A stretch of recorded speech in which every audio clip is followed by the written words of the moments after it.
യേശുക്രിസ്തുവിൻ്റെ പരിശുദ്ധമായ നാമം മഹത്വപ്പെടുമാറാകട്ടെ. വിശുദ്ധ ലൂക്കോസിൻ്റെ സുവിശേഷം 23-ാം അധ്യായം 39 മുതൽ 43 വരെയുള്ള വേദഭാഗം നമുക്ക് വായിക്കാം. തൂക്കിയ ദുഷ്പ്രവർത്തിക്കാരിൽ ഒരുത്തൻ, നീ ക്രിസ്തു അല്ലയോ, നിന്നെ തന്നെയും ഞങ്ങളെയും രക്ഷിക്ക എന്ന് പറഞ്ഞു അവനെ ദൂഷിച്ചു. മറ്റവനോ അവനെ ശാസിച്ചു, സമശിക്ഷാവിധിയിൽ തന്നെ ആയിട്ടും നീ ദൈവത്തെ ഭയപ്പെടുന്നില്ലയോ? നാമോ ന്യായമായിട്ട് ശിക്ഷ അനുഭവിക്കുന്നു, നാം പ്രവർത്തിച്ചതിന് യോഗ്യമായതല്ലോ കിട്ടുന്നത്. ഇവനോ അരുതാത്തതൊന്നും ചെയ്തിട്ടില്ല എന്ന് പറഞ്ഞു. പിന്നെ അവൻ, യേശുവേ, നീ രാജ്യത്വം പ്രാപിച്ചു വരുമ്പോൾ എന്നെ ഓർത്തുകൊള്ളണമേ എന്ന് പറഞ്ഞു.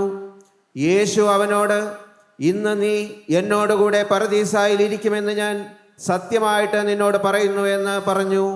ദൈവത്തിന് സ്തോത്രം. എന്താണ് ഈ വേദഭാഗത്തിൻ്റെ രത്നച്ചുരുക്കം? ഒറ്റ വാക്കിൽ ഈ വേദവാക്യത്തെ എപ്രകാരം നമുക്ക് സംഗ്രഹിച്ച് പറയാം? ഒരു പാപം ചെയ്തതിന് ഏദൻ പറുദീസായിൽ നിന്ന് ആദാമിനെ ഇറക്കിവിട്ട ദൈവം അനേകം പാപങ്ങൾ ചെയ്ത് ആയിരക്കണക്കിന് പാപങ്ങൾ ചെയ്ത് ദുഷ്പ്രവർത്തിക്കാരനെന്ന് മുദ്രകുത്തപ്പെട്ട് ആ ദുഷ്പ്രവൃത്തിയുടെ ഫലമായിട്ട് ലോകം കൊലയ്ക്ക് വിധിച്ചതായ കുറ്റവാളിയെ അതേ പറുദീസായിൽ തന്നെ ജീവനുള്ള ദൈവം കയറ്റിയിരുത്തുന്നു. ദൈവത്തിന് തെറ്റുപറ്റിയോ? ഒരു പാപം ചെയ്തതിനാണ് ആദാമിനെ അവിടെ നിന്ന് ഇറക്കി വിട്ടത്. എന്നാൽ അതേ സ്ഥലത്ത് അനേകം പാപം ചെയ്തവനെ, ലോകം തന്നെ കുറ്റവാളി എന്ന് മുദ്രകുത്തിയവനെ ജീവനുള്ള ദൈവം വളരെ സ്നേഹത്തോടെ ആദരവോടെ അവനെ അതേ പറുദീസായിൽ തന്നെ കയറ്റിയിരുത്തുന്നു. ഇതിനുത്തരം നിങ്ങൾക്കറിയാവോ? എങ്കിൽ നിങ്ങളൊരു ക്രിസ്ത്യാനിയാണ്. എന്താണ് അതിൻ്റെ കാരണം? അതിൻ്റെ കാരണം അറിയാമെങ്കിൽ നിങ്ങളൊരു ക്രിസ്ത്യാനിയാണ്. അതിൻ്റെ കാരണം നിങ്ങൾക്ക് മനസ്സിലായിട്ടില്ല എങ്കിൽ നിങ്ങൾ ഇതുവരെയും ക്രിസ്ത്യാനിയായിട്ടില്ല. ദൈവത്തിന് തെറ്റുപറ്റിയതാണോ? ദൈവം മുഖപക്ഷം കാണിച്ചതാണോ? ആ വലതുഭാഗത്തെ കള്ളന് വേണ്ടി ഏതെങ്കിലും ഡിഗ്നിറ്റി, അന്നത്തെ ഏതെങ്കിലും വലിയ പ്രശസ്തനായ ആരെങ്കിലും മധ്യസ്ഥത നിന്നിട്ടാണോ? എന്തുകൊണ്ടാണ് അവനെ ദൈവം ആ പറുദീസായിൽ കയറ്റിയിരുത്തിയത്? ഒരു പാപം ചെയ്തതിന് ദൈവം അവന് ഏദൻ തോട്ടത്തിൽ നിന്ന് ആദാമിനെ ഇറക്കിവിട്ടതല്ലേ ദൈവം? പിന്നെ എന്തുകൊണ്ടാണ് ഇത് സംഭവിച്ചത്? അതാണ് സുവിശേഷം. അതാണ് ക്രിസ്തീയ മാർഗം. അതാണ് ക്രിസ്തീയ വിശ്വാസം. അത് മനസ്സിലാക്കുന്നതാണ് ക്രിസ്തീയ വിശ്വാസം. അത് മനസ്സിലാക്കുന്നതാണ് ജീവനുള്ള ദൈവത്തോടുള്ളതായ നമ്മുടെ സ്നേഹം വർദ്ധിക്കുന്നത് അവിടെയാണ്. എന്തുകൊണ്ടാണ് അവനിവിടെ കയറ്റിയിരുത്തിയത്? നിങ്ങൾക്ക് വ്യക്തമായിട്ടൊരു ഉത്തരം നിങ്ങളുടെ ഹൃദയത്തിലുണ്ടോ? സത്യമായിട്ട് ബോധ്യമുള്ളൊരു ഉത്തരം നിങ്ങൾക്ക് പറയാൻ സാധിക്കുമോ? അതിനാരാണ് ഉത്തരവാദി? ഒരു പാപം ചെയ്തതിന് ഏദൻ പറുദീസായിൽ നിന്ന് ആദാമിനെ ഇറക്കിവിട്ട ദൈവം അനേകം പാപം ചെയ്തവനെ അവിടെ കയറ്റിയിരുത്താൻ ആരാണ് ഉത്തരവാദി? അവൻ്റെ സഭയ്ക്ക് അതിലെന്തെങ്കിലും പങ്കുണ്ടോ? അന്നത്തെ സഭാ നേതാക്കന്മാർക്കോ അല്ലെങ്കിൽ അന്നത്തെ ഏതെങ്കിലും സുവിശേഷ പ്രസ്ഥാനങ്ങൾക്കോ അതിലെന്തെങ്കിലും പങ്കുണ്ടോ? അതിൽ ആർക്കും ഒരു പങ്കുമില്ല. ഒറ്റ ഒരാളാണ് എൻ്റെ കാരണക്കാരൻ. ഒറ്റയ്ക്കൊരാളാണ് എൻ്റെ ഉത്തരവാദി. അവനാണ് കർത്താവായ യേശു ക്രിസ്തു. അവനാണ് നമ്മുടെ മധ്യത്തിലുള്ളത്. ആ യേശുവിൻ്റെ നാമത്തിലാണ് നമ്മുടെ കൂടി വന്നിരിക്കുന്നത്. അവൻ്റെ ശക്തിയാണ് ഇവിടെ വ്യാപരിക്കുന്നത്. അവൻ്റെ വചനമാണ് ഇവിടെ ഘോഷിക്കപ്പെടുന്നത്. അവൻ്റെ പരിശുദ്ധാത്മാവാണ് ഇതെല്ലാം ക്രമീകരിക്കുന്നത്. ആ യേശുവിന്, അനേക പാപങ്ങൾ ചെയ്തവനെ അവിടെ കയറ്റിയിരുത്താൻ കഴിഞ്ഞ യേശുവിന് ഇന്ന് എന്നെ കയറ്റിയിരുത്താൻ കഴിയും, നിങ്ങളെ കയറ്റിയിരുത്താൻ കഴിയും. അനേക പാപങ്ങളും അനേക തരത്തിലുള്ള ദോഷങ്ങളും സമൂഹത്തിൽ മാന്യതയും ഇല്ലാത്തതായി നിങ്ങളെയും, ഈ ലോകം കുറ്റവാളിയെന്ന് മുദ്രകുത്തിയ നിങ്ങളെയും അതേ പ്രതീസായിൽ ഇരുത്തുവാൻ കഴിയുന്നവനാണ് കർത്താവായ യേശു ക്രിസ്തു. അതാണ് ക്രൂശിൻ്റെ ശക്തി, അതാണ് സുവിശേഷത്തിൻ്റെ ശക്തി. അതുകൊണ്ടാണ് പൗലോസ് പറയുന്നത്, സുവിശേഷത്തെക്കുറിച്ച് എനിക്ക് ലജ്ജയില്ല. ആദ്യം യഹൂദനും പിന്നെ യവനനും അത് രക്ഷയ്ക്കായി ദൈവശക്തി അത്രേ. സഹോദരങ്ങളെ, ആ യേശുവിന് നിങ്ങളെ സ്വർഗത്തിലെത്തിക്കാൻ കഴിയും, പ്രതീസായിലിരുത്താൻ കഴിയും. മാത്രമല്ല, നിങ്ങളുടെ സങ്കടങ്ങൾക്ക് പരിഹാരം തരാൻ കഴിയും. സങ്കടങ്ങളുള്ളവരാണ് ദൈവമക്കൾ. സങ്കടക്കടലാണ് ജീവിതം. അബ്രഹാമിന് സങ്കടങ്ങളുണ്ടായിരുന്നില്ലേ? മോശയ്ക്ക് സങ്കടങ്ങളുണ്ടായിരുന്നില്ലേ? ദാവീദിന് സങ്കടങ്ങളുണ്ടായിരുന്നില്ലേ? ഭക്തന്മാർ സങ്കടം അനുഭവിച്ചവരാണ്.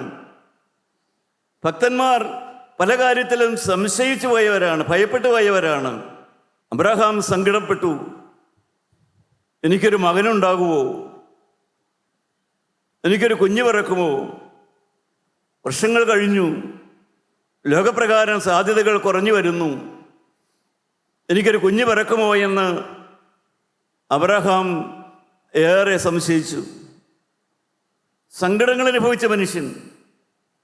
ദാവീദ് സങ്കടങ്ങളുള്ള മനുഷ്യനായിരുന്നു. ശമൂവേൽ പ്രവാചകന്റെ 1-ാം പുസ്തകം 27-ാം അധ്യായം 1-ാം വാക്യം വായിക്കുമ്പോൾ ദാവീദ് പറയും, അപ്രതീക്ഷിതമായ ഒരു ദിവസം ഞാൻ കൊല്ലപ്പെടും. ദാവീദിനറിയാം, ദാവീദ് കരുത്തനാണ്. കരടിയുടെ വായിൽ നിന്നും, സിംഹത്തിൻ്റെ വായിൽ നിന്നും ദാവീദ് രക്ഷപ്പെട്ടവനാണ്. ഗോലിയാത്തിൻ്റെ കയ്യിൽ നിന്ന് രക്ഷപ്പെട്ടവനാണ്. ദൈവം കൂടെയുണ്ട് എന്നെല്ലാം ദാവീദിനറിയാം. പക്ഷേ എങ്കിലും ദാവീദിൻ്റെ ഉള്ളം പറയുന്നു, അപ്രതീക്ഷിതമായ ഒരു ദിവസം ഞാൻ ശൗലിൻ്റെ കയ്യാൽ കൊല്ലപ്പെടും. പ്രിയപ്പെട്ടവരെ, ഭയമുള്ളവരാണ് മനുഷ്യൻ. ദാവീദ് ഭയമുള്ളവനായിരുന്നു. ദാവീദിൻ്റെ ഭയം പോലെ സംഭവിച്ചില്ല. ദാവീദ് ഭയപ്പെട്ടതുപോലെ, നീ ഭയപ്പെടുന്നത് പോലെ നിനക്ക് സംഭവിക്കാതെ വണ്ണം ദാവീദിനെ വേലി കെട്ടിക്കാത്ത ദൈവം.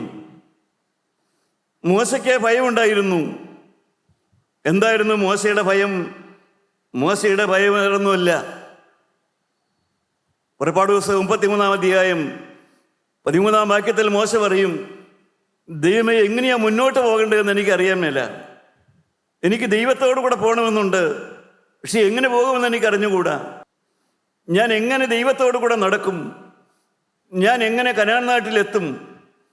എനിക്ക് വഴി അറിഞ്ഞുകൂടാ. സഹോദര, നിനക്ക് വഴി അറിയാവോ?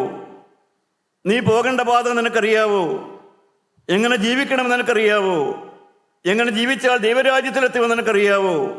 ഭാര്യയോട് പെരുമാറേണ്ടത് എങ്ങനെയാണെന്ന് നിനക്കറിയാവോ? ഭർത്താവിനോട് ഇടപെടേണ്ടത് എങ്ങനെയാണെന്ന് നിനക്കറിയാവോ? ദൈവത്തോട് പ്രാർത്ഥിക്കേണ്ടത് എങ്ങനെയാണെന്ന് നിനക്കറിയാവോ? ദൈവരാജ്യത്തിന് വേണ്ടി ഒരുങ്ങുന്നത് എങ്ങനെയാണെന്ന് നിനക്കറിയാവോ? എങ്ങനെ മരിച്ചാലാണ് ദൈവരാജ്യം കിട്ടുക എന്ന് നിനക്കറിയാവോ?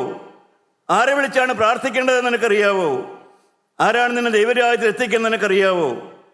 സഹോദരങ്ങളെ, വഴിയറിയാത്ത മനുഷ്യൻ. മോശയും വഴിയറിയാത്തവനായിരുന്നു. മോശ അതുകൊണ്ട് ദൈവത്തോട് പറഞ്ഞു, ദൈവമേ, ഞാൻ പോകേണ്ടുന്ന വഴി എനിക്ക് കാണിച്ചു തരണം. മാത്രമല്ല, മോശ ഒന്നുകൂടെ പറഞ്ഞു, നീ കൂടെ ഇല്ലെങ്കിൽ എന്നെ മുന്നോട്ട് വിടരുത് എന്ന്. നീ കൂടെ ഇല്ലെങ്കിൽ എന്നെ മുന്നോട്ട് വിടരുത്. ഞാൻ എത്രയും താഴാൻ തയ്യാറാണ്, എത്രയും വിനയപ്പെടാൻ തയ്യാറാണ്, എത്രയും ചെറുതാകാനും തയ്യാറാണ്. പക്ഷേ ഞാനീ ചെറുതാകുന്നതും ഞാനീ ഒന്നുമില്ലാത്തവനായി വിനയപ്പെടുന്നതും എന്തിനു വേണ്ടിയാണ്? എൻ്റെ പേരിനെ വിശ്വസിക്കാൻ വേണ്ടിയല്ല. ഞാൻ എത്രയും താഴാൻ തയ്യാറാണ്. എനിക്ക് ദൈവത്തോടു കൂടെ പോകണം. എനിക്ക് ദൈവഹിതമല്ലാതെ മറ്റൊന്നും ചെയ്യാത്തവനായിട്ട് ജീവിക്കണം. ദൈവത്തിൻ്റെ ഇഷ്ടപ്രകാരമല്ലാതെ മറ്റൊന്നും എൻ്റെ ജീവിതത്തിൽ നടക്കരുത്. അതിനുവേണ്ടി എത്രമാത്രം താഴാൻ ഞാൻ തയ്യാറാണ്, വിനയപ്പെടാൻ ഞാൻ തയ്യാറാണ്. എന്നെ കുറ്റം പറയുന്നവർക്ക് വേണ്ടി മധ്യസ്ഥത വഹിച്ച് പ്രാർത്ഥിക്കാനും ഞാൻ തയ്യാറാണ്. അവർക്ക് ദോഷം വരരുത് എന്ന് പ്രാർത്ഥിക്കാനും ഞാൻ തയ്യാറാണ്. കർത്താവേ, എനിക്ക് നിൻ്റെ കൂടെ പോകണം. സഹോദരങ്ങളെ, നിങ്ങൾക്ക് അങ്ങനെ ഒരു ആഗ്രഹമുണ്ടോ? ദൈവം അറിയാതെ എൻ്റെ വിവാഹം നടക്കരുത്, ദൈവം അറിയാതെ എൻ്റെ വീട് പണി നടക്കരുത്, ദൈവം അറിയാതെ എൻ്റെ ഭവനത്തിൽ ഒരു കാര്യവും നടക്കരുത്, ദൈവം അറിയാതെ ഒരു പ്രവൃത്തിയിലും എനിക്ക് ഇടപെടാൻ ഇടവരരുത്. ദൈവത്തിൻ്റെ പ്രസാദം കൂടാതെ, ജീവനുള്ള ദൈവത്തിൻ്റെ അനുവാദം കൂടാതെ എൻ്റെ ജീവിതത്തിൽ ഒന്നും നടക്കരുതെന്നാണ് എൻ്റെ പ്രാർത്ഥന എന്നുള്ളതാണ് മോശയുടെ സാക്ഷ്യമുള്ളതായ വാക്യം. ദൈവത്തിൻ്റെ അനുവാദം കൂടാതെ ഒന്നും ജീവിതത്തിൽ നടക്കരുത്. സഹോദരങ്ങളെ, അവിടെയാണ് ദൈവത്തോടുള്ളതായ ഭക്തി നമുക്ക് വെളിപ്പെടുത്താൻ സാധിക്കുന്നത്. അവിടെയാണ് യഹോവയാൽ അനുഗ്രഹിക്കപ്പെട്ടവനും മോശ ഏറ്റവും സൗമ്യനായിരുന്നു എന്ന് ദൈവം പറഞ്ഞു. മോശയുടെ ഭക്തി വെളിപ്പെട്ടത് ആ പ്രാർത്ഥനയിലൂടെയാണ്.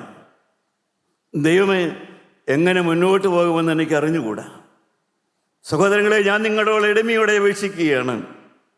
ഈ തിരുവചന ശുശ്രൂഷ മുമ്പോട്ട് പോകുമ്പോൾ നിങ്ങൾ ദൈവത്തോട് പ്രാർത്ഥിക്കണം, കർത്താവെ, എങ്ങനെ മുമ്പോട്ട് പോകണം, ഞാൻ എങ്ങനെയാണ് മുന്നോട്ട് പോകേണ്ടത്, ഞാൻ എന്താണ് ഓരോ കാര്യത്തിൽ ചെയ്യേണ്ടത്, ഞാൻ എന്ത് തീരുമാനമാണ് എടുക്കേണ്ടത്, ഞാൻ ആരോടെല്ലാമാണ് ക്ഷമിക്കേണ്ടത്, ഞാൻ എവിടെയെല്ലാമാണ് തിരുത്തേണ്ടത്, ജീവിതത്തിൽ മാറ്റം വരുത്തേണ്ടത്, എനിക്കൊന്ന് മനസ്സിലാക്കി തരണമേ എന്നുള്ളതായ ആത്മാർത്ഥമായ പ്രാർത്ഥന.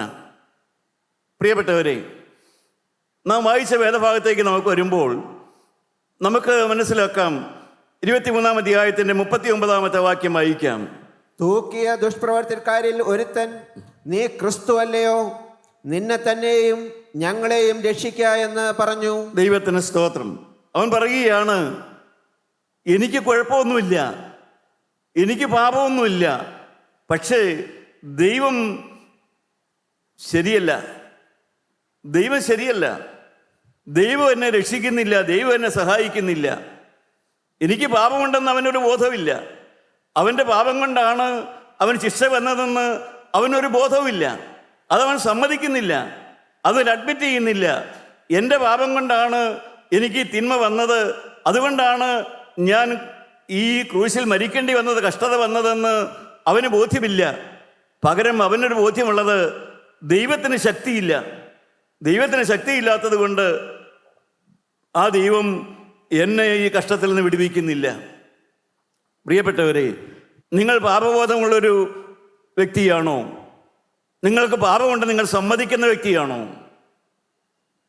എനിക്ക് തെറ്റുണ്ട്, എൻ്റെ പെരുമാറ്റത്തിൽ തെറ്റുണ്ട്, സംസാരത്തിൽ തെറ്റുണ്ട്, ഇടപെടലുകളിൽ തെറ്റുണ്ട്, എൻ്റെ ക്രിയവിക്രയങ്ങളിൽ തെറ്റുണ്ട്, എൻ്റെ കുടുംബത്തിലെ സംസാരത്തിലെല്ലാം തെറ്റുണ്ട്, എൻ്റെ ആത്മീയ രംഗത്ത് ഞാൻ പ്രവർത്തിക്കുന്നു, അവിടെയും എനിക്ക് തെറ്റുകൾ പറ്റുന്നുണ്ട്. Do you admit? നിങ്ങൾ പാപം അംഗീകരിക്കുന്ന വ്യക്തിയാണോ? നിങ്ങൾക്ക് പാപമുണ്ടെന്ന് നിങ്ങളുടെ തെറ്റുകൾ അംഗീകരിക്കാൻ അത്രമാത്രം വിനയമുള്ള ഒരു വ്യക്തിയാണോ നിങ്ങൾ? അത്രയും താഴ്മയുള്ള ഒരു വ്യക്തിയാണോ നിങ്ങൾ? ആ ഇടത് ഭാഗത്തെ കള്ളൻ എന്ന് പറയപ്പെടുന്ന കള്ളൻ, അവൻ്റെ പാപം അവൻ സമ്മതിക്കുന്നവനായിരുന്നില്ല.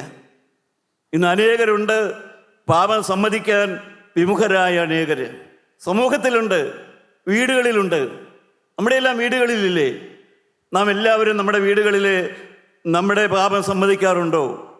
തെറ്റുകൾ സമ്മതിക്കാറുണ്ടോ? നമ്മുടെ ഭവനത്തിൽ നമുക്ക് വരുന്ന തെറ്റുകൾ നാം സമ്മതിച്ചു കൊടുക്കാറുണ്ടോ? നാം അഡ്മിറ്റ് ചെയ്യാറുണ്ടോ? പ്രിയപ്പെട്ടവർ, എന്താ കാരണം? ഭവനങ്ങളിൽ കോലാഹലം അടങ്ങുന്നില്ല, ഭവനങ്ങളിൽ കലഹം അടങ്ങുന്നില്ല. എന്താണ് ഇതിൻ്റെ കാരണം? ഒറ്റ കാരണം കൊണ്ടത് പറയാം. എല്ലാവർക്കും അവരവരുടെ സ്വഭാവം ഇഷ്ടമാണ്. ഭർത്താവിന് ഭർത്താവിൻ്റെ സ്വഭാവം ഇഷ്ടമാണ്, ഭാര്യയ്ക്ക് ഭാര്യയുടെ സ്വഭാവം ഇഷ്ടമാണ്, ചേട്ടന് ചേട്ടൻ്റെ സ്വഭാവം ഇഷ്ടമാണ്, അനിയൻ അനിയൻ്റെ സ്വഭാവം ഇഷ്ടമാണ്. എല്ലാവർക്കും അവരവരുടെ സ്വഭാവം ശരിയാ, കറക്റ്റാ. അതുകൊണ്ട് തന്നെ കുടുംബങ്ങളിൽ സമാധാനം വരുന്നില്ല. ആർക്കും അവരവർക്ക് തെറ്റുണ്ടെന്ന് ആർക്കും ബോധം വരുന്നില്ല. അതുകൊണ്ടാണ് കുടുംബങ്ങളിൽ കലഹമാറ്റൊഴിയാതെ കിടക്കുന്നു. എന്നാൽ നമുക്ക് ആ മറ്റേ കള്ളനെ നോക്കാം. അടുത്ത വാക്യം നമുക്ക് വായിച്ചു നോക്കാം. മറ്റവനോ അവനെ ശാസിച്ചു, സമശിക്ഷാവിധിയിൽ തന്നെ ആയിട്ടും നീ ദൈവത്തെ ഭയപ്പെടുന്നില്ലയോ? നീ ദൈവത്തെ ഭയപ്പെടാത്തത് എന്താണ്? അവൻ തന്നെ മറ്റു കൂട്ടുകാരനോട് ചോദിക്കുകയാണ്. നാമോ ന്യായമായിട്ട് ശിക്ഷ അനുഭവിക്കുന്നു. ദൈവത്തിന് സ്തോത്രം. സഹോദരങ്ങളെ, ആ പർദീസായിൽ പോയ കള്ളൻ്റെ ഒന്നാമത്തെ യോഗ്യത അവിടെ നാം കാണുകയാണ്. ഞാൻ ശിക്ഷയ്ക്ക് അർഹനാണ്, ഞാൻ കുറ്റം ചെയ്തവനാണ്, ഞാൻ പാപം ചെയ്തിട്ടുള്ളവനാണ്, എന്നിൽ പാപമുണ്ട്, എനിക്ക് പാപം സംഭവിച്ചിട്ടുണ്ട്, അത് ഞാൻ സമ്മതിക്കുന്നു, അത് ഞാൻ അംഗീകരിക്കുന്നു. അവൻ പാപം അംഗീകരിക്കുന്നവനായിരുന്നു. പ്രിയപ്പെട്ടവരെ, അവനൊരു കള്ളനായിരുന്നു. അവനൊരു പുരോഹിതനോ ഒരു സുവിശേഷ പ്രസംഗകനോ ആയില്ല എന്നുള്ളത് ഒരുപക്ഷെ ഒരു നന്മയായി കാണുമെന്ന് ഞാൻ ചിന്തിച്ചു പോവുകയാണ്. അല്ലെങ്കിൽ അവൻ അത്ര വേഗം അവൻ്റെ പാപം സമ്മതിക്കാൻ ഇടയില്ല. പക്ഷേ അവൻ്റെ പാപം സമ്മതിക്കുന്നവനായിരുന്നു. പാപം സമ്മതിക്കുന്നവർക്ക് എപ്പോഴും ഭാവിക്ക് വാഗ്ദാനങ്ങളുണ്ട്. പാപം സമ്മതിക്കുന്നവരോട് ദൈവം എപ്പോഴും കൃപാലുവാണ്. എനിക്ക് തെറ്റുണ്ട് എന്ന് സമ്മതിക്കുന്ന ഒരുവനെ ദൈവം കൈവിടുകയില്ല എന്നുള്ളതാണ് സത്യം. മനുഷ്യൻ അവൻ്റെ പാപം സമ്മതിക്കാത്തത് കൊണ്ടാണ് ദൈവത്തോടുള്ളതായ അനുഗ്രഹങ്ങളും കൃപയും അവന് സാധിക്കാതെ പോകുന്നത്. ആ വലത്ത് ഭാഗത്തെ കള്ളൻ അവൻ്റെ പാപം സമ്മതിക്കുന്നവനായിരുന്നു. ദൈവത്തിന് സ്തോത്രം. പ്രിയപ്പെട്ടവരെ, എളുപ്പമല്ല പാപം സമ്മതിക്കുക എന്നൊക്കെ പറയുന്നത്. അനർത്ഥങ്ങൾ സംഭവിക്കുന്നത് എളുപ്പത്തിൽ അങ്ങ് അംഗീകരിക്കാൻ മനുഷ്യൻ മനസ്സുള്ളവനല്ല. എന്തുകൊണ്ടാണ് നശിക്കുന്നതെന്നൊക്കെ യെരമ്യാ പ്രവാചകന്റെ പുസ്തകം 22-ാം അധ്യായം എടുക്കാം. 8-9 വാക്യം നമുക്ക് വായിച്ചു നോക്കാം. യെരുശലേം നശിക്കുന്നു. ദൈവത്തിൻ്റെ ഭവനമെന്നറിയപ്പെടുന്ന യെരുശലേം, ദേവാലയമുള്ള യെരുശലേം, അഥവാ ദൈവത്തിൻ്റെ വേല നടന്ന യെരുശലേം നശിച്ചു പോകുന്നു. എന്താണ് ഇതിൻ്റെ കാരണമെന്ന് അന്നത്തെ ജനത്തിന് മനസ്സിലാകുന്നില്ല. പക്ഷേ ദൈവം പറഞ്ഞു, പ്രവാചക, നിനക്ക് മനസ്സിലാകും. എന്തുകൊണ്ടാണ് നിനക്ക് മനസ്സിലാകും?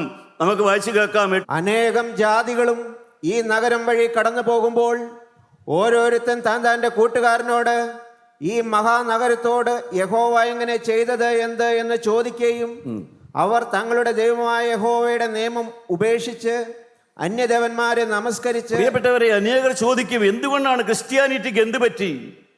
ക്രൈസ്തവ മാർഗത്തിന് എന്ത് പറ്റി? ക്രൈസ്തവ സഭകൾക്ക് എന്ത് പറ്റി? ക്രൈസ്തവ കൂട്ടായ്മകൾക്ക് എന്ത് പറ്റി? ക്രൈസ്തവർക്ക് എന്ത് പറ്റിയെന്ന് ഇന്ന് ലോകമെമ്പാടുമുള്ള മനുഷ്യർ ചോദിക്കുന്ന ചോദ്യമാണ്. കർത്താവായ യേശുവിൻ്റെ പിറകെ വന്ന ഈ ക്രൈസ്തവൻ എന്ത് പറ്റി എന്നുള്ളത് സമൂഹം ചോദിക്കുന്ന ചോദ്യമാണ്. ജീവനുള്ള ദൈവം പറഞ്ഞു, യെരൂശലേം നശിക്കുന്നത് കണ്ടിട്ട് അന്ന് ദൈവം തമ്പുരാൻ പ്രവാചകനോട് പറഞ്ഞു, പ്രവാചക, നിനക്ക് മനസ്സിലായോ എന്താണ് കാരണമെന്നറിയാവോ? ദൈവത്തിൻ്റെ വഴിവിട്ട് വഴിവഴിപ്പിലേക്ക് മാറിപ്പോയി. ദൈവത്തിൻ്റെ വഴിവിട്ട് മനുഷ്യൻ മാറുന്നു. സാവകാശം നാശം അനുഭവിക്കുന്നു. അതുകൊണ്ടാണ് ശിക്ഷ വരുന്നത് എന്ന് പറഞ്ഞു കൊടുത്തു. യെഹെസ്കേൽ പ്രവാചകന്റെ പുസ്തകം 14-ാം അധ്യായത്തിന്റെ 23-ാമത്തെ വാക്യം വായിക്കാം. നിങ്ങൾ അവരുടെ നടപ്പും പ്രവർത്തികളും കാണുമ്പോൾ നിങ്ങൾക്ക് ആശ്വാസമായിരിക്കും. ഞാൻ അതിൽ ചെയ്തിരിക്കുന്നതൊക്കെയും വെറുതെയല്ല ചെയ്തത് എന്ന് നിങ്ങൾ അറിയും. എന്തുകൊണ്ടാണ് ഇന്ന് ജനം നശിക്കുന്നത്? സഹോദരങ്ങളെ, നാമെല്ലാം ചേർന്ന് നിൽക്കുന്നതായ ക്രൈസ്തവ സമൂഹത്തെക്കുറിച്ച് തന്നെയാണ് ഞാൻ പറയുന്നത്. നമ്മുടെ കുടുംബങ്ങളെക്കുറിച്ചാണ് പറയുന്നത്. നമ്മളെക്കുറിച്ച് തന്നെയാണ് പറയുന്നത്. എന്നെയും കുറിച്ചും കൂടെ തന്നെയാണ് പറയുന്നത്. എന്തുകൊണ്ടാണ് നമ്മളെല്ലാം തകർന്നു പോകുന്നത്? നമ്മുടെ കുടുംബങ്ങൾ തകരുന്നത്, ആശയറ്റതായി പോകുന്നത് എന്തുകൊണ്ടാണ്? സമൂഹത്തിൽ, ക്രൈസ്തവ സമൂഹത്തിൽ തളർന്നു പോകുന്നത്. അതിൻ്റെ എല്ലാം കാരണം പ്രവാചകൻ പറഞ്ഞു കൊടുത്തു. വെറുതെയല്ല സംഭവിച്ചതെന്ന് ഓരോരോ കാര്യങ്ങൾ മനസ്സിലാകുമ്പോൾ നിനക്ക് മനസ്സിലാകുമെന്ന്. പ്രിയപ്പെട്ടവരെ, കണ്ണ് തുറന്ന് കിട്ടിയാൽ നമുക്ക് മനസ്സിലാകും ഇന്ന് സമൂഹത്തിൽ സംഭവിച്ചിരിക്കുന്നത്, നമ്മുടെ എല്ലാ കുടുംബങ്ങളിൽ സംഭവിച്ചിരിക്കുന്നത് ദൈവത്തെ മറന്നുപോയി എന്നുള്ളതാണ്. ദൈവകൽപ്പനയ്ക്ക് വിലയില്ല എന്നുള്ളതാണ്. ദൈവത്തെ മാനിക്കുന്നില്ല എന്നുള്ളതാണ്. അതിന് പകരം മധ്യസ്ഥതയുണ്ട്, അതിന് പകരം ആചാരങ്ങളുണ്ട്, അതിന് പകരം ഖജനാവിടികളുണ്ട്, അതിന് പകരം പെരുന്നാളുകളുണ്ട്, അതിന് പകരം ആർഭാടങ്ങളും ദീപാരാധനകളും ഉണ്ട്, അതിന് പകരം വലിയ വലിയ ആഘോഷങ്ങളും തീർത്ഥാടനങ്ങളും ഉണ്ട്. പക്ഷേ പ്രയോജനമുണ്ടോ? യെഹെസ്കേൽ 14:14. നോഹ, ദാനിയേൽ, ഇയ്യോബ് എന്നീ 3 പുരുഷന്മാർ അതിൽ ഉണ്ടായിരുന്നാലും അവർ തങ്ങളുടെ നീതിയാൽ സ്വന്തം ജീവനെ മാത്രമേ രക്ഷിക്കുകയുള്ളൂ എന്ന്. പ്രിയപ്പെട്ടവരെ, ജീവനുള്ള ദൈവം പറഞ്ഞു, പാപം ചെയ്യുന്ന കാലത്ത്, മദ്യപിക്കുന്ന കാലത്ത്, അശുദ്ധിയിൽ ജീവിക്കുന്ന കാലത്ത്, ഭാര്യ ഭർത്താവും കലഹിച്ച് ജീവിക്കുന്ന കാലത്ത്, വെറുപ്പിൽ ജീവിക്കുന്ന കാലത്ത്, ഭിന്നിച്ച് ജീവിക്കുന്ന കാലത്ത് ഏത് മധ്യസ്ഥൻ നിനക്ക് വേണ്ടി പ്രാർത്ഥിച്ചാലും നിന്റെ പ്രാർത്ഥനയ്ക്ക് പ്രയോജനം കിട്ടുകയില്ല എന്ന്. അഥവാ ദൈവപ്രകാരം പറഞ്ഞു, ഹീറോസ് cannot avert judgments. ഒരു വിശുദ്ധനും നിന്റെ ന്യായവിധി ഒഴിവാക്കി തരാൻ സാധിക്കുകയില്ല സഹോദര. പാപം മൂലമുള്ളതായ ന്യായവിധി ഒഴിവാക്കാൻ ഒരു പരിശുദ്ധനും കഴിയുകയില്ല എന്ന് ദൈവത്തിൻ്റെ വചനം പറയുന്നു. പാപം മൂലമുള്ളതായ ശിക്ഷാവിധി ഒഴിവാക്കാൻ ഒരു മധ്യസ്ഥന് കഴിയുകയില്ല. പിന്നെ ആർക്ക് കഴിയും? ദൈവത്തിന് മനുഷ്യർക്ക് മധ്യസ്ഥനൊരുവൻ, അവനത്രേ ദാവീദിന്റെ സന്തതിയായി ജനിച്ച് ഉയർത്തെഴുന്നേറ്റ് ജീവിക്കുന്ന കർത്താവായ യേശു ക്രിസ്തു. അവന് മാത്രമേ നിന്റെ ന്യായവിധി ഒഴിവാക്കാൻ സാധിക്കുകയുള്ളൂ. ഇസ്രായേൽ ജനത്തെ നടത്തിയത് മോശയാണ്. പക്ഷേ മോശ ഒരിക്കലും അവരോട് പറഞ്ഞില്ല, ഞാൻ നിങ്ങളെ കനാൻ നാട്ടിലെത്തിക്കാമെന്ന്. 600,000 വരുന്ന ജനത്തെ മുന്നോട്ട് നയിച്ചുകൊണ്ടിരുന്ന മോശ ഒരിക്കൽ പോലും തിരിഞ്ഞു നിന്ന് തൻ്റെ അണികളോട് പറഞ്ഞില്ല, ഞാൻ നിങ്ങളെ കനാൻ നാട്ടിലെത്തിക്കാമെന്ന് പറഞ്ഞില്ല. എന്തുകൊണ്ട് പറഞ്ഞില്ല? അത് മോശയ്ക്ക് കഴിയുകയില്ല. അത് കഴിയുന്നവൻ ഒരുവനേ ഉള്ളൂ. അവൻ അദൃശ്യനായിട്ട് അവരുടെ കൂടെ ഉണ്ടായിരുന്നു. പ്രിയപ്പെട്ടവരെ, ദൈവരാജ്യം നിനക്ക് തരുവാൻ മധ്യസ്ഥന്മാർക്കോ മധ്യസ്ഥ പ്രാർത്ഥനകൾക്കോ കഴിയുകയില്ല. എന്നാൽ ആ പെരുങ്കള്ളന് പർദീസ കൊടുത്ത കർത്താവായ യേശു ക്രിസ്തുവിൽ, അവൻ്റെ രക്തത്തിലും അവൻ്റെ വചനത്തിലും നീ ആശ്രയിക്കുമെങ്കിൽ നിനക്കത് അനുഭവിക്കാൻ സാധിക്കും. ആ അനുഭവത്തിലേക്ക് നിനക്ക് കടന്നു വരാനായിട്ട് സാധിക്കും. എൻ്റെ പ്രിയപ്പെട്ടവരെ, അനേകർ തകർന്നു പോകുന്നവരുണ്ട്, നശിച്ചു പോകുന്നവരുണ്ട്. മനുഷ്യൻ കഷ്ടങ്ങൾ സമ്പാദിക്കാറുണ്ട്. കർത്താവിൻ്റെ അപ്പോസ്തലനായ പൗലോസ് പറയും, ഈ കഷ്ടനഷ്ടങ്ങൾ നിങ്ങൾ സമ്പാദിക്കരുതായിരുന്നുവെന്ന്. കഷ്ടനഷ്ടങ്ങൾ സമ്പാദിക്കരുതായിരുന്നുവെന്ന് അപ്പോസ്തല പ്രവൃത്തികളിലാണത് പറയുന്നത്. കഷ്ടനഷ്ടങ്ങൾ സമ്പാദിക്കരുതായിരുന്നുവെന്ന്. കർത്താവായ യേശു പറഞ്ഞു, നരകം നിങ്ങൾ സമ്പാദിക്കരുതെന്ന്. ഈ ഭൂമിയിലെ കഷ്ടനഷ്ടങ്ങൾ മാത്രമല്ല, നരകം നിങ്ങൾ സമ്പാദിക്കരുതെന്ന്. എങ്ങനെയാണ് നരകം സമ്പാദിക്കുന്നത്? മർക്കോസിന്റെ സുവിശേഷം എടുക്കാം, 9-ാം അധ്യായം 42 മുതലുള്ളതായ വാക്യം വായിക്കാം. എങ്ങനെയാണ് മനുഷ്യൻ നരകം സമ്പാദിക്കുന്നത്? പ്രിയപ്പെട്ടവരെ, നാം ഇത് മനസ്സിലാക്കുന്നതിന് വേണ്ടിയിട്ടാണ്, ഇത് ഒഴിവാക്കി ജീവിക്കുന്നതിന് വേണ്ടിയിട്ടാണ്. എങ്ങനെയാണ് മനുഷ്യൻ നരകം സമ്പാദിക്കുന്നത്? മർക്കോസ് 9:42. എങ്കൽ വിശ്വസിക്കുന്ന ഈ ചെറിയവരിൽ ഒരുത്തന് ഇടർച്ച വരുത്തുന്നവന്റെ കഴുത്തിൽ വലിയൊരു തിരുക്കല്ല് കെട്ടി അവനെ കടലിൽ ഇട്ട് കളയുന്നത് അവന് ഏറെ നല്ല. ഇടർച്ച വരുത്തുന്നവനാണ് നരകം സമ്പാദിക്കുന്നത്. സമൂഹത്തിൽ, കുടുംബത്തിൽ എവിടെയും ഇടർച്ചയുണ്ടാക്കുന്നവൻ, ജീവനുള്ള ദൈവം പ്രവർത്തിക്കുന്നിടത്ത്, ജീവനുള്ള ദൈവത്തിൻ്റെ മക്കൾ കർത്താവിനെ ആരാധിക്കുന്നിടത്ത് ഇടർച്ചയുണ്ടാക്കുന്നവരുണ്ട്. സഹോദരങ്ങളെ, നാം നമ്മുടെ ഭവനത്തിൽ ഇടർച്ചയുണ്ടാക്കുന്ന ഒരു വ്യക്തിയാണോ? നിങ്ങളുടെ ഭവനത്തിൻ്റെ സമാധാന അന്തരീക്ഷം കലക്കുന്ന ഒരു വ്യക്തിയാണോ? കുടുംബ പ്രാർത്ഥന ഇല്ലാതാക്കുന്ന വ്യക്തിയാണോ? ഭാര്യ വേദപുസ്തകം വായിക്കുമ്പോൾ എഴുന്നേറ്റ് മാറുന്ന ഭർത്താവാണോ? ഭർത്താവ് പ്രാർത്ഥന യോഗത്തിന് പോകുമ്പോൾ പാത്രം പിടിപ്പിച്ച് ശബ്ദമുണ്ടാക്കുന്ന ഒരു സ്ത്രീയാണോ നിങ്ങൾ? അങ്ങനെയെല്ലാം ഉള്ളവരുണ്ട്, ഇടർച്ചയുണ്ടാക്കുന്നവരുണ്ട്, ഇടർച്ചയുണ്ടാക്കുന്ന വ്യക്തികളുണ്ട്. എൻ്റെ താഴത്തേക്ക് വായിക്കാം 3 വാക്യം. ഇടർച്ചയുണ്ടാക്കുന്ന അവയവങ്ങളുണ്ട്. താഴത്തേക്ക് വായിക്കാം. നിന്റെ കൈ നിനക്ക് ഇടർച്ച വരുത്തിയാൽ അതിനെ വെട്ടിക്കളക. ഊനനായി ജീവനിൽ മതി. നിന്റെ കാൽ നിനക്ക് ഇടർച്ച വരുത്തിയാൽ, നിന്റെ കാൽ നിനക്ക് ഇടർച്ച വരുത്തിയാൽ അതിനെ വെട്ടിക്കളയുക. അടുത്തത് നിന്റെ കണ്ണ് നിനക്ക് ഇടർച്ച വരുത്തിയാൽ, നിന്റെ കണ്ണ് നിനക്ക് ഇടർച്ച വരുത്തിയാൽ അതിനെ ദൈവത്തിന്റെ വചനം പറയുന്നു, ഈ അവയവങ്ങളെല്ലാം നമ്മുടെ ജന്മനാ നമുക്ക് ഉപകാരപ്പെട്ടതാണ്. പക്ഷേ സഹോദര, നിന്റെ കണ്ണ് നിന്നെ പാപത്തിലേക്ക് വിട്ടുപോകുന്നുണ്ടോ? നിന്റെ കണ്ണ് നിന്നെ പാപം കാണാൻ പ്രേരിപ്പിക്കാറുണ്ടോ? നിന്റെ കണ്ണ് നിന്നെ ബ്ലൂ ഫിലിം കാണാൻ പ്രേരിപ്പിക്കാറുണ്ടോ? നിന്റെ അവയവങ്ങൾ മദ്യക്കുപ്പി പിടിക്കാൻ നീ ഉപയോഗിക്കാറുണ്ടോ? നിന്റെ കാലുകൾ അരുതാത്തിടത്തേക്ക് പോകാൻ ഉപയോഗപ്പെടാറുണ്ടോ?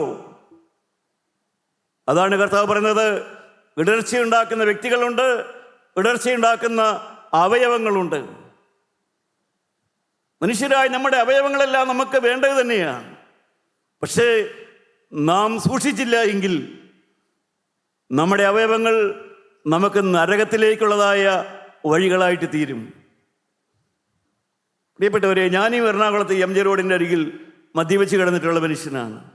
എഞ്ചിനീയറിംഗ് പാസ്സായതിനു ശേഷം പിന്നീട് ഞാനിവിടെ ഇലക്ട്രിസിറ്റി ബോർഡിൽ എഞ്ചിനീയറായി എറണാകുളത്ത് 5 കൊല്ലം ജോലി ചെയ്തിട്ടുണ്ട്.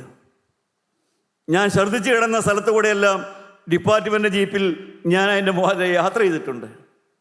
ഞാൻ നന്ദിയോടെ ഓർക്കുന്നു കാൽവരിയിലെ സ്നേഹം. കാൽവരിയിലെ സ്നേഹം ആ നാശഗർത്തത്തിൽ നിന്ന് എന്നെ വീണ്ടെടുത്തു. അത് മാത്രമേ എനിക്ക് പറയാനുള്ളൂ.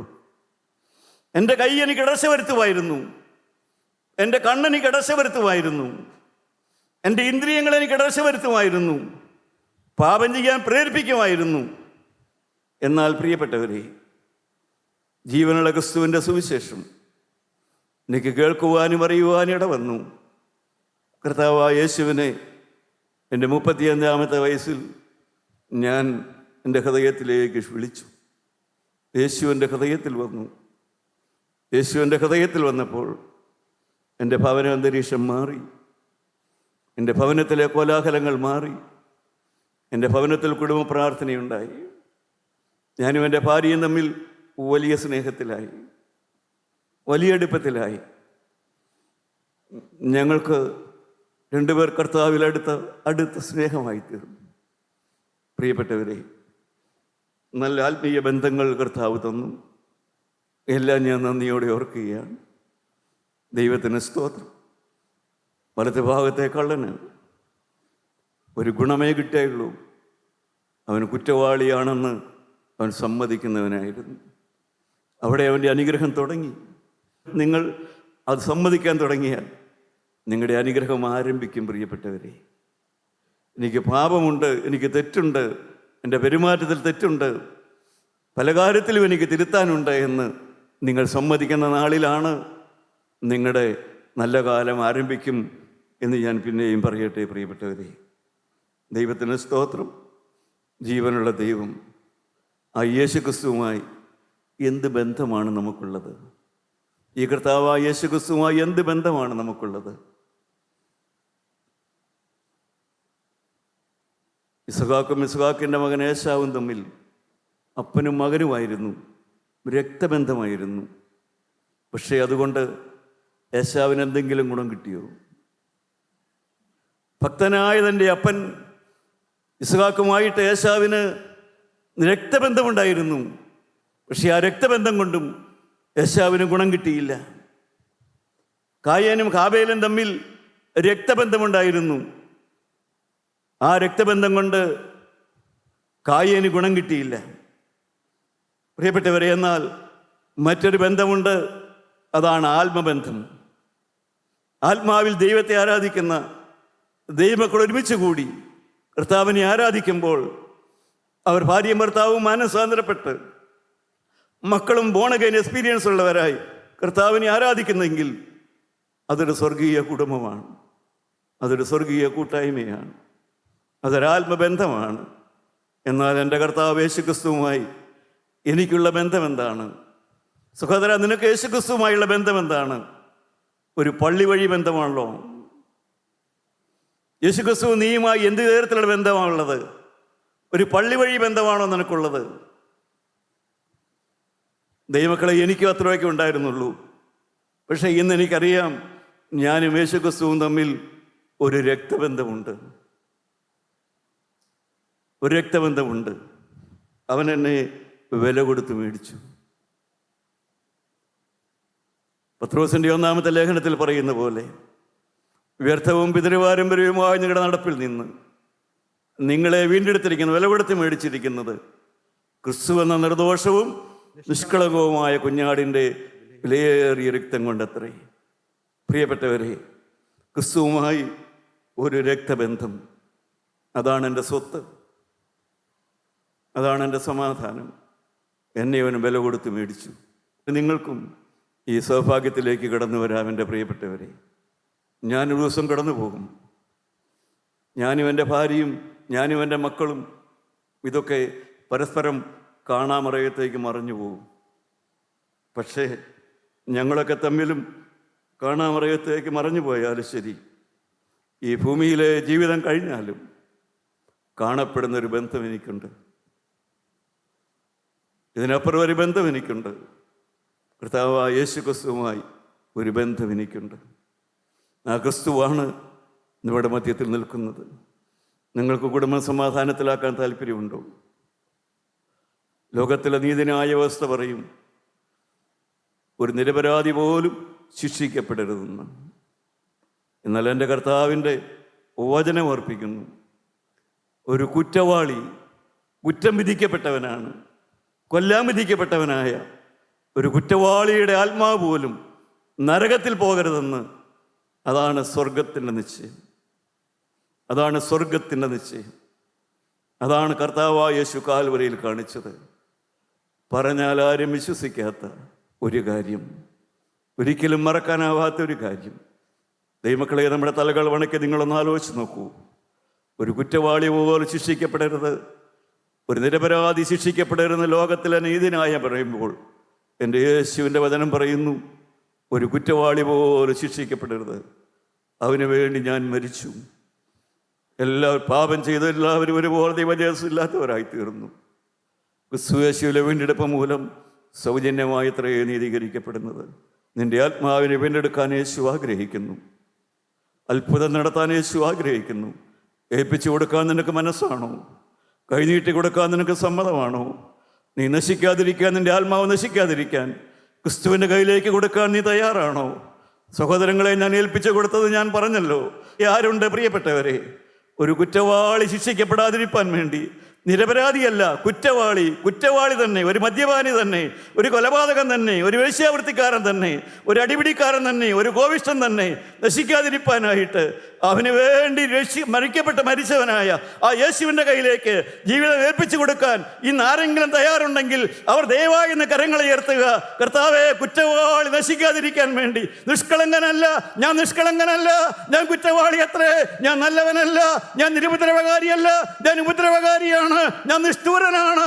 എന്നാൽ ഞാൻ നശിക്കാതിരിക്കാൻ എനിക്ക് വേണ്ടി കാൽവരിയിൽ മരിച്ച ആ യേശുവിൻ്റെ കയ്യിലേക്ക് എൻ്റെ ജീവിതം ഏൽപ്പിച്ചു കൊടുക്കാൻ ഞാൻ തയ്യാറാണ്, എനിക്ക് മനസ്സാണ്, ഞാൻ തയ്യാറാണ് എന്ന് പറയുന്നതായ ഈ സമൂഹത്തിൽ ഒരത്ഭുതം നടക്കണമേ, ഒരത്ഭുതത്തിന് വേണ്ടി നീ പ്രവർത്തിക്കണമേ.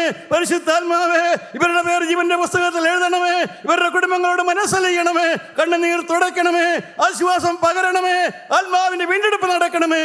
യേശുവിൻ്റെ നാമം മഹത്വപ്പെടുമാറാകട്ടെ.